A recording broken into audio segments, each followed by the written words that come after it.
પોરબંદરના ગ્રામ્ય વિસ્તારોમાં ₹1.73 કરોડના ખર્ચે જળસંચયના કામોનો પ્રારંભ। દેગામ, સીમાણી અને બખરલા સહિતના ગામોની જળ સમસ્યાનું થશે કાયમી નિવારણ। પોરબંદર જિલ્લાના ગ્રામ્ય પંથકમાં ચોમાસા દરમિયાન પાણીના નિકાલ અને જળસ્તર ઊંચા લાવવાના ઉદ્દેશ્ય સાથે રાજ્ય સરકાર દ્વારા ₹1.73 કરોડ ખર્ચે વોકળા ઊંડા ઉતારવાની કામગીરી હાથ ધરવામાં આવી છે।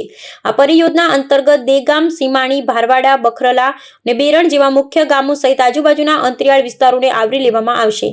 મંત્રી અર્જુનભાઈ મોઢવાડિયાના આ વિકાસ કાર્યનું ખાતમુહૂર્ત કરતા જણાવ્યું હતું કે ગ્રામીણ માળખાગત સુવિધામાં વધારો કરવો અને ખેડૂતોને સિંચાઈ તેમજ પાણી ભરાવાની સમસ્યામાંથી મુક્તિ અપાવવી એ સરકારની પ્રાથમિકતા છે। આ કામગીરીથી સ્થાનિક સ્તરે જળસંચયની ક્ષમતામાં મોટો વધારો થશે। આ યોજનાના મહત્વનું વિશ્લેષણ કરતા કૃષિ અને જળસંપત્તિ નિષ્ણાતોનું માનવું છે કે વોકળા ઊંડા થવાથી ચોમાસામાં વરસાદી પાણીનો સંગ્રહ વધુ માત્રામાં થશે, જેના પરિણામે ભૂગર્ભ જળના સ્તરમાં નોંધપાત્ર સુધારો જોવા મળશે। આ વિસ્તારના ખેડૂતો લાંબા સમયથી પાણીના યોગ્ય નિકાલ અને સંગ્રહ માટેની માંગ કરી રહ્યા હતા, જે હવે સાકાર થવા જઈ રહી છે।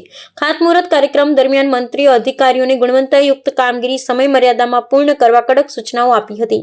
આ પ્રકલ્પથી માત્ર ખેતી જ નહીં પરંતુ પશુપાલન અને સ્થાનિક જીવસૃષ્ટિને પણ મોટો ફાયદો થવાની સંભાવના છે।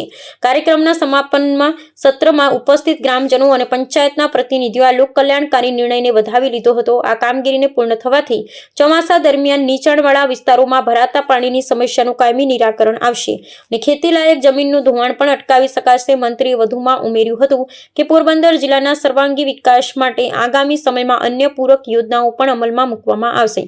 આ પ્રસંગે જિલ્લા વહીવટીતંત્રના વરિષ્ઠ અધિકારી અને સામાજિક અગ્રણીઓ મોટી સંખ્યામાં ઉપસ્થિત રહ્યા હતા।